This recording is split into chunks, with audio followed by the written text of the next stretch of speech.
తెలంగాణ ప్రభుత్వం కీలక నిర్ణయం తీసుకుంది. గ్రూప్ 1లో 60 పోస్టులు పెంచుతూ నిర్ణయం తీసుకుంది. దీనికి సంబంధించి ఆర్థిక శాఖ ఉత్తర్వులు జారీ చేసింది.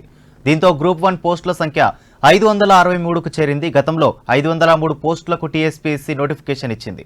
పేపర్ లీకేజీతో పాటు ఇతర కారణాల వల్ల 2 సార్లు నియామక ప్రక్రియ ఆగిపోయింది. దీంతో 563 గ్రూప్ 1 పోస్టులకు వీలైనంత త్వరగా నోటిఫికేషన్ ఇవ్వాలని టీఎస్పీఎస్సీని రాష్ట్ర ప్రభుత్వం ఆదేశించింది.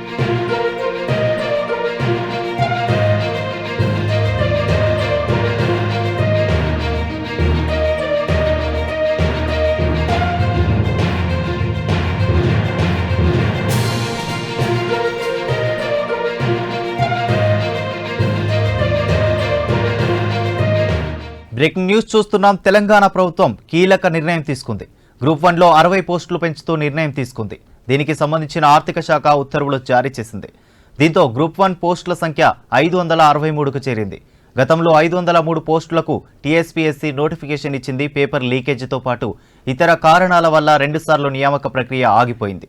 దీంతో 563 గ్రూప్ 1 పోస్టులకు వీలైనంత త్వరగా నోటిఫికేషన్ ఇవ్వాలని టీఎస్పీఎస్సీని రాష్ట్ర ప్రభుత్వం ఆదేశించింది.